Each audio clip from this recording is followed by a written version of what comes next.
Exclusive for you right now here at 11 o'clock. The missing link in Kentucky's medical cannabis industry is now up and running.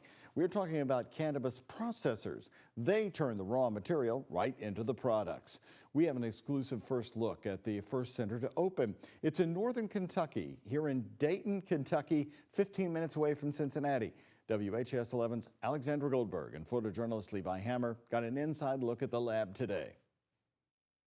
In a matter of weeks, this cannabis processor in northern Kentucky could be the very first to put THC gummies on the shelves. These are unmedicated, but soon they'll be used as medicine to help thousands of patients in the state. No one ever expects like real sciencey looking stuff with cannabis. At the Toro Infused lab in Dayton, Kentucky, the only processor so far in the bluegrass, it all starts with raw material shipped in from Kentucky cannabis farmers. So over here we have our intake. Then machines extract THC, described as the intoxicating or medicinal part of the plant. So this would be like the oil rigs, and then everything else would be like the refineries where we're refining it to a final product. Turned into edible gummies sold in medical cannabis dispensaries. All of the molds say THC on the bottom. This processing facility is what CEO Mario Gadea says was the missing link from seed to sale.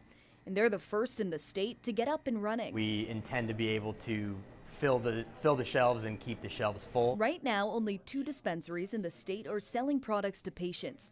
The Post in Beaver Dam temporarily closed because they ran out of product. Speakeasy in Lexington is only selling flower, the dried, cured buds from the female plant. A processor opens up a whole lot of various products that can go to customers. Director of Extraction Donnie Patara says these gummies could hit stores in 2 weeks. Vapes and concentrates will come later. It's definitely a big undertaking, and we feel the pressure, feel all the eyes on us, and we're hoping to deliver. Gadea has been involved in the cannabis industry in Arizona and Kansas City, where he currently lives. I asked him about his experience in the competitive licensing process. We filled out several applications, and we actually weren't lucky enough to be one of those winners. We actually did have to deploy quite a bit of capital to be able to purchase a license. He says Toro Infused marks a new beginning for Kentucky patients. Everybody say weed. Weed! In Dayton, Alexandra Goldberg, WHS 11, on your side.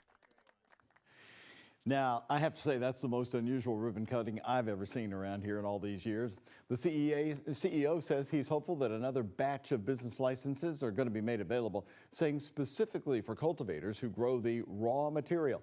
At this point, the state has made no indication that more licenses will be released.